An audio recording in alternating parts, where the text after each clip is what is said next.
নাফরমান ছেলে তোরা যারা নামাজ পড়ো না, একটা সেজদা তোদের যাদের কপালে নাই, নাফরমান তোর পিছনে এরকম আল্লাহর নাফরমানি করেছে যারা, তাদের পরিণতি কি হয়েছিল খবর নিস বেটা।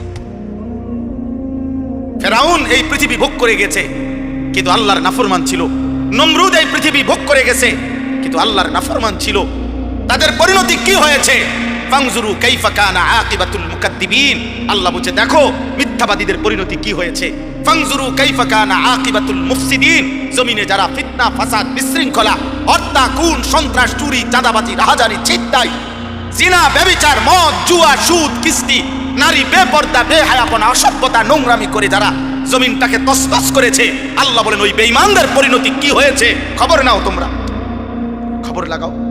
দেখো ফেরাউনের পরিণতি কি, নমরুদের পরিণতি কি, নূহ আলাইহিস সালামের অবাধ্য জাতির পরিণতি কি হয়েছে, কেন পানিতে ডুবাইছে খবর নাও। বেহুশ হয়ে গেছেন একেবারে। তো আল্লাহ তাআলা দেখছে আমার বান্দার তো কষ্ট হইতেছে, তো আল্লাহ তাআলা পুনরায় আবার বিধান নাজিল করে এই কোরআনের মধ্যে আল্লাহ আবার বলছে ঠিক আছে বান্দা আরো কমায় দিলাম, এখন সুবহে সাদিক থেকে সূর্য অস্ত পর্যন্ত এই সন্ধ্যা পর্যন্ত এই পর্যন্ত রোজা রাখো, সন্ধ্যার পর থেকে সূর্য ডুবার পর থেকে পরবর্তী সুবহে সাদিক পর্যন্ত সারা রাত্র এইবার ঘুমাও আর সজাগ থাকো। খাবার দাবার স্বামী স্ত্রীর মিলামেশা সবকিছুর অনুমতি পূর্ণ দেওয়া হলো। ঘুমাইলেও অনুমতি আছে, না ঘুমাইলেও অনুমতি আছে। আল্লাহ তাআলা বলে তবুও আমি চাই তোমার যেন কষ্ট না। ইউরিদুল্লাহু বিকুমুল ইউসরা, আমি কষ্ট দিতে চাই না। কি মায়া করে মালিক বলছে মা জাআলা আলাইকুম ফিদ্দীন মিন হারাজ। আল্লাহ বলে বান্দা দ্বীনের নামে, ইসলামের নামে, কোরআনের নামে, শরীয়তের নামে, বিধানের নামে আমি আল্লাহ তোমাদের উপরে একটা কষ্ট আমি দেই না। আমাকে মানতে গিয়ে তুমি বান্দা কষ্ট পাইবা, আমি এমন মালিক না। আমি রাউফ, আমি রাহিম, আমি রহমান, আমি সব জানি আমার বান্দার ভেতর বাহির, যোগ্যতা কদ্দুর, দুর্বলতা কদ্দুর, সক্ষমতা কতটুকু। আমি যুবকের আর বৃদ্ধের হুকুম বরাবর করি নাই। আমি আল্লাহ তাআলা এরপরে দেখেন আল্লাহ বলছে বান্দা আচ্ছা ঠিক আছে, এরপরে আরো শোনো, দুইবার আল্লাহ বলছে, দুইবার রোজার কথা বলতে গিয়ে বলছে ফামান কানা মিনকুম মারিদান আও আলা সাফারিন ফাইদ্দাতুম মিন আইয়ামিন উখার। শোনো তোমরা যারা প্রচন্ড অসুস্থ, যে অসুস্থতার কারণে রোগ বেড়ে যাবে, রোজা রাখলে কোনোভাবেই পারতা না, ঠিক আছে ছেড়ে দাও, যখন সুস্থ হইবা তখন এই রোজাগুলো কাজা করো। তোমরা যদি দূরের লম্বা সফরে মুসাফির হও, তাহলে যদি প্রচন্ড রৌদ্র প্রচন্ড পেরেশানির কারণে তুমি মনে করো যে কষ্ট হবে, তো আল্লাহ তাআলা বলে ঠিক আছে রমজানের রোজা সেটা ছেড়ে দিও, তুমি অন্য টাইমে যখন বাড়িতে ফিরবা তখন কাজা করো। আমি চেয়েছি তোমার সহজ, আমি চেয়েছি তোমার সহজ, আমি বান্দা চেয়েছি তোমার সহজ। আল্লাহ নবী সাল্লাল্লাহু আলাইহি ওয়াসাল্লাম বলছে উম্মত ইফতার তাড়াতাড়ি করে কইরো। আল্লাহ নবী বলছে উম্মত সেহরি দেরি করে খাইও, মানে কষ্ট যাতে না। ইফতার করো তাড়াতাড়ি, যাতে সময় হইছে সাথে সাথে ইফতার করো, এর মধ্যেই বরকত। সাহারি দেরি করো যেন লাস্ট টাইমে নিয়ে খাও, কোনো অসুবিধা নাই, যাতে করে তোমার কষ্টের মাত্রাটা কম। মানে সব মিলাইয়া রব্বুল আলামিন চেয়েছেন আমার বান্দার যেন আরাম হয়, কষ্ট না। ইউরিদুল্লাহু বিকুমুল ইউসরা ওয়ালা ইউরিদু বিকুমুল উসরা। একদিকে তো সহজ করার জন্য এত ব্যবস্থাপনা করেছেন, আবার আরেকদিকে নেকি। আল্লাহ তাআলা যেন বললেন রমজানের এক একটা মুহূর্ত আমি স্বর্ণের দামে না, রূপের দামে না, মণি মুক্তার দামে না, বরং আসমান জমিনটাকে যদি 100 দাম ধরো, আসমান জমিন পুরা সৃষ্টির সেটার যেই দাম আসবে আল্লাহ বলে তার চাইতে কোটি গুণ বেশি দামে আমি রমজানের এক এক মুহূর্ত তোমাকে দিলাম। যাও সেকেন্ড কোটি গুণ দামি বানাই দিলাম। 1/70, এটাও বলছি প্রাথমিক, এটা বলছি স্বাভাবিক হিসাব 1/70, কিন্তু মূলত হইল আল্লাহ তাআলা এই 70 লিখবার আগেও ফেরেশতাদের আল্লাহকে জিজ্ঞেস করে আল্লাহ আপনার বান্দার রমজানের এই নেকিটা 70 লিখতাম নি। আল্লাহ বান্দার দিকে তাকাইয়া যখন দেখে গুনাহ থেকে মুক্ত, আল্লাহর জিকিরে তার জিহ্বা ভিজা, আল্লাহর মহব্বত তার কলিজার মধ্যে, সুন্নাত মোতাবেক তার জীবন, আল্লাহ তখন বলে না 70 না 700 লেখো, 700, 7,000 লেখো, 70,000 লেখো, 7 লক্ষ লেখো, 70 লক্ষ লেখো, 7 কোটি লেখো, 70 কোটি লেখো, 70,000 কোটি লেখো। এক সেজদায় একবার সুবহানাল্লাহ বললে আল্লাহ বলে লেখো 70,000 কোটি সুবহানাল্লাহ লেখো। কোন বেলায় আল্লাহ মহব্বতের জোশে, আল্লাহ তার মায়ায় আল্লাহ বলে ফেরেশতা তুমি লিখো না, আসা আক্তুবু, আমি আল্লাহ নিজেই লিখবো। এই নেকি তুমি দিয়া পারতা না, আমি দেবো আমার বান্দার নেকি। বলেন বাপ বলেন, আহাজ মুসলমানের সন্তান, যদি তোমরা বুঝতা যে তোমাদের মালিক তোমাদের প্রতি কি পরিমাণ খেয়াল করেছে, রাসূলুল্লাহ সাল্লাল্লাহু আলাইহি সাল্লাম আমাদের প্রতি কি পরিমাণ খেয়াল করেছে। দুর্ভাগ্য হলো আমরা যারা আমাদেরকে 24 ঘন্টা ধ্বংস করে দেওয়ার জন্য লিপ্ত, সেই ইহুদি, সেই খ্রিস্টান, সেই নাস্তিক, সেই মুরতাদ, সেই বেঈমান। তোমরা যুবক তাকাইয়েই আছো তাদের দিকে। চুল তোমার বেঈমানের মতো যে তোমারে গুলি করতে চায়, চেহারা সুরত তোমার বেঈমানের মতো যে বেঈমান তোমাকে গলা টিপে মেরে ফেলতে চায়, মেরে ফেলতে চায়। বলেন, পৃথিবীর একটা বেঈমান, ইউরোপের একটা দেশ, কোন দেশ কিংবা দেশের কোন প্রেসিডেন্ট কিংবা কোন দেশের কোন মানবতাবাদী কোন ব্যক্তি আজ পর্যন্ত বলেছে কিনা যে মুসলমানকে আমি কলিজা দিয়া ভালোবাসি?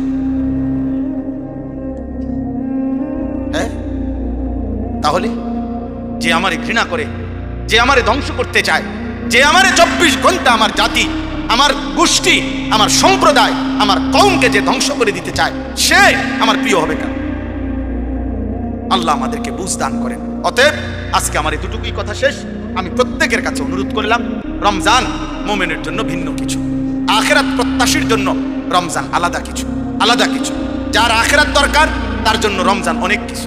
যার শুধু দুনিয়া দরকার, ভাত মাছ চাল ডাল আর এই বিল্ডিং, ইট বালু সিমেন্ট আর ফুলকপি পাতাকপি, আর জীবন যার এই ঘিরা টমাটো, এ কদ্দুর খাইয়া দাইয়া বনে বিড়িয়ে সিগারেটে সাদোয়ানে আর গফে আর টেলিভিশনে আর নর্তকীতে, এতটুকু নিয়ে যার জীবন, তোর জন্য রমজান কিছুই না, নাফরমান। কিন্তু ইমানদারের জন্য রমজান অনেক কিছু। যার আখিরাত দরকার তার অনেক কিছু, তার জন্য অনেক কিছু। এজন্য রাসূলুল্লাহ সাল্লাল্লাহু আলাইহি সাল্লাম 2 মাস রমজানের জন্য দোয়া করতেন। এজন্য কিতাবে আছে আউলিয়া কেরাম 1 বছরও, এমনও আউলিয়া ছিলেন, এক রমজান শেষ হইলে, ঈদের চাঁদ উঠলে, ঈদের দিন আবার পরবর্তী রমজানের জন্য দোয়া শুরু করতেন। 1 বছর টানা আরেকটা রমজানের জন্য দোয়া করতেন।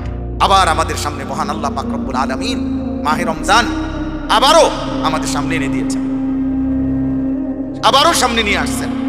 আল্লাহ যেন বলে, বান্দা ঘুরে ঘুরে বিভিন্ন আঙ্গিকে আমি চেয়েছি বান্দা, মূল টার্গেট আমার, কখনো শবে বরাত দিলাম, কখনো রমজান দিলাম, শবে কদর দিলাম, এতেকাফ করতে বললাম, মুহররমে আশুরা দিলাম, জিলহজ মাসের নফল রোজা রাখার সময়গুলো দিলাম।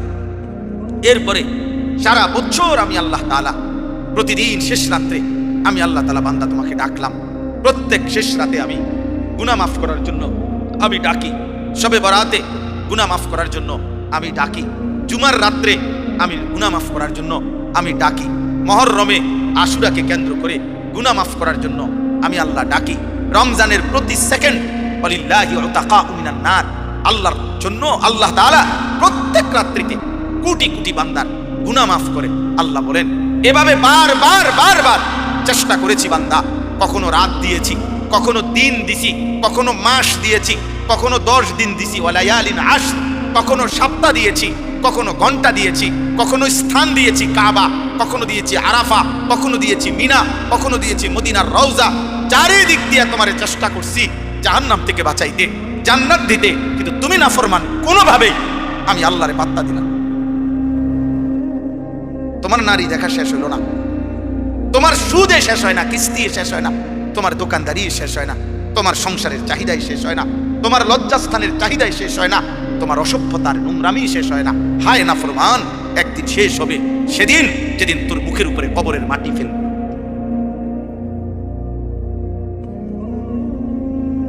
দুনিয়া তোকে একদিন মাটি মারবে, মাটি, তোর নাতি তোকে একদিন মাটি মারবে, কবরের মাটি ছুড়বে। আল্লাহ নবী সাল্লাল্লাহু আলাইহি সাল্লাম বলেন, লা ইয়ামলা আফাহু ইল্লা তুরাব। আল্লাহ তাআলা বলছে, দুনিয়া লোভীর মুখ পূর্ণ হবে না কোনোদিন মাটি ছাড়া, মাটি, ওর মুখে মাটি মারবা, কবরের মাটি। এই মুহূর্তে যাদের আখিরাত দরকার, যাদের আখিরাত দরকার, যাদের জাহান্নাম থেকে মুক্তি দরকার, যাদের জান্নাত দরকার, আল্লাহর সন্তুষ্টি দরকার, খোদার মুজিজা ওয়াকাতিল ওয়াকিয়া, সবচেয়ে বড় ঘটনা হলো বান্দা, এই গোটা সৃষ্টি আমি আল্লাহ একদিন ধ্বংস করে দেব, হাসরের মাঠ কায়েম করব, এটাই হলো সবচেয়ে বড় ঘটনা। কোরআনে আল্লাহ বলছে ওইটা বড় ঘটনা। সেদিন কি হবে, সেদিন কি হবে? আল্লাহ তাআলা বলে, প্রতিটা চোখ ইসরাফিল ফু দিলে, চোখের সামনে মানুষ যখন গুলো দেখবে, আসমানটা ভাঙতেছে, কোটি কোটি তারকারাজি খসে খসে পড়তেছে, পাহাড় উঠছে, জমিনের মাটি বালুকণায় পরিণত হচ্ছে, সব কিছু ভেঙে চুরে তছনছ হয়ে যাচ্ছে। আল্লাহ তাআলা বলেন মানুষের চোখ উপরের দিকে উঠে যাবে, অবাক বিস্ময়ে মানুষ তাকিয়ে তাকিয়ে দেখবে সূর্য আর চন্দ্র একসাথে একাকার হয়ে যাবে। আর মানুষগুলো পাগল মাতাল হয়ে একজন আরেকজনকে শুধু জিজ্ঞেস করবে, ইয়াকুলুল ইনসানু ইয়াউমাইদিন আইনাল মাফার। সবাই সবাইকে বলবে যে ভাই পালাবো কোথায়, আশ্রয় নেব কোথায়, আজ যাবো কোথায়। আল্লাহ তাআলা বলবেন কাল্লা লা ওয়াজার, না না, আজ আর কোথাও ঠাঁই মিলবে না। ইলা রাব্বিকা ইয়াউমাইদিনিল মুস্তাকার, আজ শুধুই তোমার রব আল্লাহর নিকটেই ঠিকানা। আজ মালিকের সামনে যেতেই হবে। এত আয়াত, এত কথা, কোরআনের এত বক্তব্য দোস্ত মিথ্যা না, মিথ্যা না। অতএব আমার কথা একটাই, আমি গতকালকে যেমন আজকেও তেমন, 11 তারিখও এমন, 12 তারিখও এমন। আমার বুঝ এক ছোট বুঝ। আমার যদি বোকা মনে করে কেউ, বোকাই আমি। বেকুব হইলে বেকুবই আমি, অসুবিধা কি? আপনার চোখে আমি বেকুবই থাকলাম, সমস্যা কি? আমরা এমনিতেও তো হুজুরারে অনেকেই বোকাই মনে করে, ঠিক না? আমরা খাই কম, ঘুমাই কম, আমাদের আয় কম, উপার্জন কম। তাহলে আলেম ওলামাকে তো মানুষ কিছুটা বোকা মনে করে, কিন্তু হাসরের ময়দানে না প্রমাণ হবে বোকাকে আর বুদ্ধিমানকে। সেদিনে না দেখা যাবে সুদখোরে বোকা নাকি 40 বছর আল্লাহর ঘরের গোলামি করেছে, আল্লাহকে সেজদা দিয়েছে, 5 ওয়াক্ত নামাজের ইমাম। তো সেদিন প্রমাণ হবে বাদশাকে আর ফকিরকে। ইন্নাল্লাযীনা আজরামু কানু মিনাল্লাযীনা আমানু ইয়াদহাকুন। আল্লাহ বলে আজকের দুনিয়াতে নাফরমান আর পাপী ইমানদারকে নিয়ে হাসে, আমি আল্লাহ ওয়াদা দিলাম ফালিয়াউমাল্লাযীনা আমানু মিনাল কুফফারি ইয়াদহাকুন, সেদিন আখিরাতে ইমানদার বেঈমানকে নিয়ে হাসবে। এটা কোরআন শরীফের সাফ আয়াত। আজ আজরাম মুজরিম, আজ পাপী হাসে, সেদিন কে হাসবে? ইমানদার হাসবে। একাকী যখন বলে হুজুর কি পরিমাণ পেরেশানি, কি পরিমাণ পেরেশানি,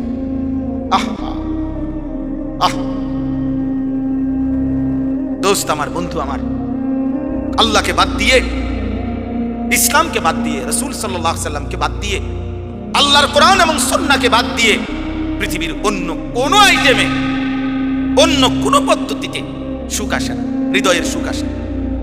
ওইগুলা তো বিল্ডিং দালান, তো সুখের উপকরণ, দেখতে মনে হয় এগুলা চাকচিক্য, কিন্তু সুখ যেটা, আনন্দ, তৃপ্তি, স্বস্তি, এটা তো ইটের মধ্যে না, এটা তো কলিজার মধ্যে, এটা তো দিলের মধ্যে। বাবা তোমরা এতগুলো ছেলে, আমি তোমাদেরকে বললাম বাবা, তোমাদের অধিকাংশ ছেলের চেহারা দেখে বোঝা যায়। তোমরা দাঁড়াইয়া দেখো, তোমরাই তোমাদের চুল দেখো, দেখো তোমাদের এই চুল মুসলমানের সাথে, কোনো আলেমদের সাথে, কোনো দিনদার মানুষের সাথে, তোমাদের দাদা চাচা নানা বয়স্ক মুরব্বী নামাজি মানুষের সাথে ন্যূনতম কোনো মিল আছে কিনা? আব্বা তোমরা যদি বিবেক থাকে, যদি মায়ের দুধ খাইয়া থাকো, তো দেখো, তোমরাই দেখো। তোমরা যারা 1 ওয়াক্ত নামাজ পড়ো না, এমন জিন্দেগি, তো তোমরা একটা বিবেক, এক বিন্দু যদি শেষ তোর কলজার ভিতরে যদি একটু বিবেক থাকে, তাহলে জিজ্ঞাসা করে দেখো যে পৃথিবীতে কোনো মানুষ বেনামাজিকে ভদ্র মনে করে কিনা, বেনামাজিকে মানুষ মায়া দয়া শ্রদ্ধা ভালোবাসা দেয় কিনা। নিজেকে নিজে এইভাবে, আমি অনেক, আমার কষ্ট লাগে রে ভাই, অনেক কষ্ট লাগে যে আসলে এক একটা ছেলে পেলে তোমরা নিজেরে নিজে এইভাবে অপমানিত করছো কেন? তুমি বোঝো না যে মানুষ চোরেরে কি মনে করে? তুমি বোঝো না মানুষ জুয়ারিরে কি মনে করে? তুমি বোঝো না মানুষ বেড়িতে লগে আকাম কুকাম করলে তারে কি কয়? তুমি বোঝো না মানুষ উলঙ্গ ছবি দেখলে, কেউ যদি নর্তকী দেখে, জিনা ব্যভিচারের দৃশ্য দেখে, ধরা খেলে তারে মানুষে কি কয়? তুমি বোঝো না? তুমি বোঝো না? তুমি বোঝো না মানুষ দুর্নীতিবাজরে কি কয়? তুমি জানো না মানুষ সুদ করে রে কি কয়?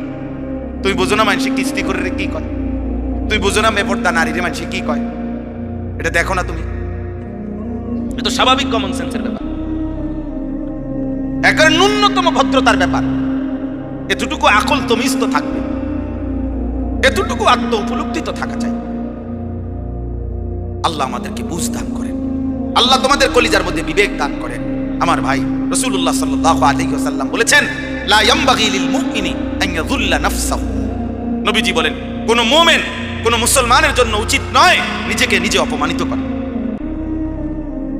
আমি কেন আমাকে অপমানিত করবে? মানুষ আমার চুল চেহারা দেখে কেন বলবে, কিরে তোর তো দেখতেই বোঝা যায় ফুটিয়া ঘরের মতো, তোর তো দেখলেই মনে হয় বাবা ঘরের মতো, হ্যাঁ তোকে তো দেখলেই মনে হয় 1 ওয়াক্ত নামাজের সেজদা দেস না, এটা তো চেহারা দেখলেই মনে হয়। আমি দাঁড় করাই, তোমরা আমার অনুমতি দাও, বেনামাজি ছেলে আমি দাঁড় করাই দেই এখানে। আমি তো ইনশাআল্লাহ চেহারা দেখে দেখে বলতে পারি, একজন একজন করে দাঁড় করাইতে পারো যে বেনামাজি অসভ্য বেয়াদব কোনটা কোনটা, এটা আমি দাঁড় করাই। আমি তো ইনশাআল্লাহ দাঁড় করাইতে পারবো।